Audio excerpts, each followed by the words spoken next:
Hello and welcome back to my mini vlog. আজকের ব্লগটা একটু লং হতে চলেছে, তার কারণ আজকের ব্লগে রয়েছে আমার মায়ের হাতের বানানো আমার সব থেকে পছন্দের খাবার, সেটা হলো চিলি চিকেনের রেসিপি। সো রেসিপিটা জানার জন্য কিন্তু ভিডিও স্কিপ করলে চলবে না, ভিডিওটা একদম শেষ অবধি দেখো। এখানে মায়ের যা যা দরকার ছিল সমস্তটা মার্কেট থেকে মাকে এনে দেওয়া হয়েছিল। প্রথমে মা চিকেনটাকে ম্যারিনেট করে নিয়েছিল, তার জন্য দিয়েছিল নুন আর লেবু।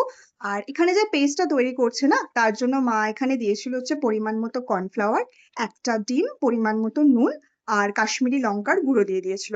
আর যতক্ষণ না টেক্সচারটা প্রপারলি তৈরি হচ্ছে তোমাদেরকে কিন্তু এটা তৈরি মানে করে যেতে হবে। অনেকটা সময় লেগেছিল, 15 to 20 মিনিটস মতো টাইম লাগে। আর তারপরে তোমার উষ্ণ গরম তেল করে ম্যারিনেট করা চিকেন, ওই যে পেস্টটা হলো তার সাথে ভালো মতো আর কি মিক্স করে তোমাদেরকে দিয়ে দিতে হবে।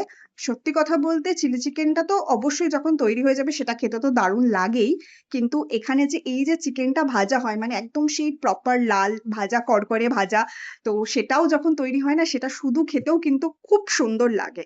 আর চিলি চিকেন রেডি হওয়ার পর পোলাওয়ের সাথে খেতে তো মানে আলাদাই টেস্ট লাগে। নেক্সট আমি ডেফিনেটলি বাসন্তী পোলাওয়ের রেসিপিটাও তোমাদের সাথে শেয়ার করে নেব। তো এখানে দেখতেই পাচ্ছ যে মা এই পিসগুলো সমস্ত কিছু দিয়ে দিচ্ছে। এটা ততক্ষণ অবধি করতে হবে যতক্ষণ না প্রপারলি একদম সেই কড়কড়ে ভাজাটা তৈরি হচ্ছে। তো ভেজে নেওয়ার সাথে সাথে এখানে চিলি চিকেনের যে মেন পেস্টটা হয় সেটার জন্য কিন্তু মা পাশাপাশি সমস্ত জিনিসগুলো রেডি করে নিয়েছিল। আর এখানে দেখতে পাচ্ছ ভাজাটা কমপ্লিট হয়ে গেছে, এবার আসছে হচ্ছে চিলি চিকেনের যে মেন পেস্টটা।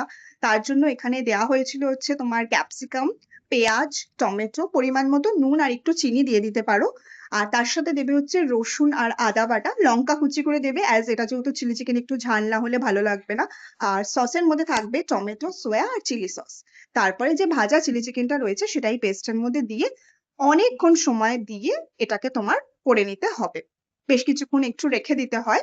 তো তারপরে পুরো চিলি চিকেনটা রেডি হয়ে যাওয়ার পর সার্ভ করে নাও। ফ্রাইড রাইসের সাথেও সার্ভ করতে পারো অথবা পোলাওয়ের সাথে। কমেন্ট সেকশনে অবশ্যই জানিও রেসিপিটা কেমন লাগলো।